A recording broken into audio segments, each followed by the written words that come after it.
Preposition at আমরা কোন কোন জায়গায় ব্যবহার করব। স্পেসিফিক টাইম বা নির্দিষ্ট টাইম বোঝালে অ্যাট ব্যবহার করব, যেমন অ্যাট 9 o'clock, অ্যাট 10 o'clock ইত্যাদি। স্পেসিফিক লোকেশনের ক্ষেত্রে যেমন বাড়িতে at home, at the office. Specific location বা স্মল এরিয়া বোঝাতে আমরা অ্যাট ব্যবহার করব। এছাড়াও দিনের 3টে ভাগে অ্যাট বসে এবং 3টে ভাগে ইন বসে। কোন কোন 3টে ভাগের আগে অ্যাট বসবে? At night, at noon, at dawn. এবারে দেখে নেব ইন প্রিপোজিশনটা কোন কোন ক্ষেত্রে আমরা ব্যবহার করি। যে কোনো মাসের নামের ক্ষেত্রে ইন ব্যবহার করা হয়, যেমন in October, in September, in December ইত্যাদি। এছাড়াও সিজনস বা ঋতুর আগে আমরা অবশ্যই ইন ব্যবহার করব, যেমন in winter, in summer, in spring ইত্যাদি।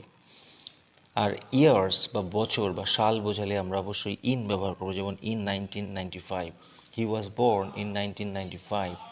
এছাড়া দিনের যে 3টে ভাগ বললাম, in the morning, in the afternoon, আর কি ইন দ্য ইভিনিং। তাহলে এই 3টের ক্ষেত্রে আমরা ইন ইউজ করব, আর আগে যেটা আলোচনা করলাম অ্যাট ব্যবহার করব। এরপরে আমরা দেখে নেব অন প্রিপোজিশনটা কোন কোন ক্ষেত্রে ব্যবহার করব।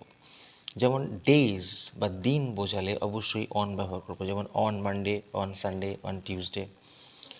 বা অন হিজ বার্থডে, যে কোনো দিন বোঝালে, যেমন বার্থডে আছে।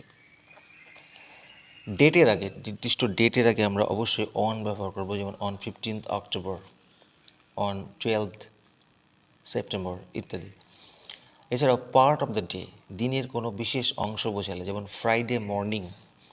শুধু মর্নিং হলে ইন দ্য মর্নিং হবে, কিন্তু দিনের কোনো পার্ট বোঝালে তখন আমরা অন ব্যবহার করবো, যেমন অন ফ্রাইডে মর্নিং।